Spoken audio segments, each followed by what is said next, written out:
Hi hello welcome friends. இதோ பாருங்கள், முருங்கைக்கீரை ஃப்ரெஷ்ஷாக பறிச்சிட்டு வந்து வளர்த்திட்டு இருக்கோம். அலசி காய வைக்கிறோம் பாருங்க, தண்ணி வடிய விட்டுரும்.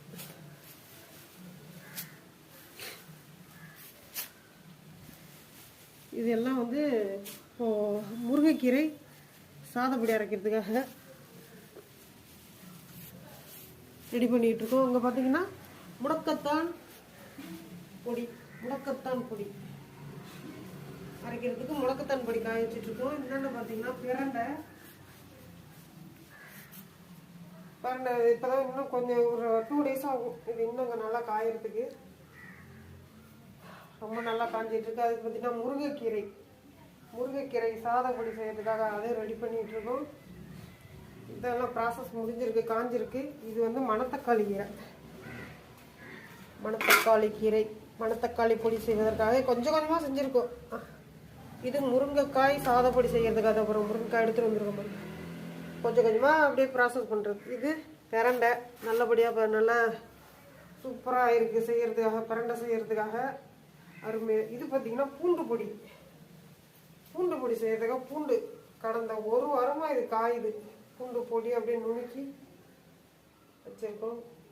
இது இப்படியே பண்ணிட மாட்டோம். இதுக்கு கடலைப்பருப்பு, துவரம்பருப்பு, எள்ளு, பாசிப்பருப்பு, இதெல்லாம் பார்த்தீங்கன்னா பூண்டு வந்து பொடி செய்கிறதுக்காக அப்படியே உதிர்த்து அப்படியே இது பண்ணி வச்சுருக்கோம். கொஞ்சம் தண்ணி சத்து போன பிறகு பண்ணலான்னு. இப்போ 4 நாளாக இது இப்படி காயுது. இந்த மாதிரி காய வச்சிட்ருக்கோம். இப்போதைக்கு இந்த முருங்கைக்கீரை எல்லாம் ரெடி ஆகிட்டுருக்கு. இதெல்லாம் ரெடி பண்ணி எங்கே எடுத்துகிட்டு போயிட்டு சேல்ஸ் பண்ணணும்னு நினைக்கிறீங்கன்னா, மயிலாடுதுறை மாவட்ட கலெக்டர் ஆஃபீஸில் நாங்கள் ஸ்டால் போடுறோம். ஸ்ரீ அமிர்தா சாதப்பொடி, ஸ்ரீ அமிர்தா ஊறுகாய் வகைகள் எல்லாமே நாங்கள் அங்கே சேல் பண்ணுறோம். அதுக்கு தான் இது ரெடி ஆகிட்டுருக்கு.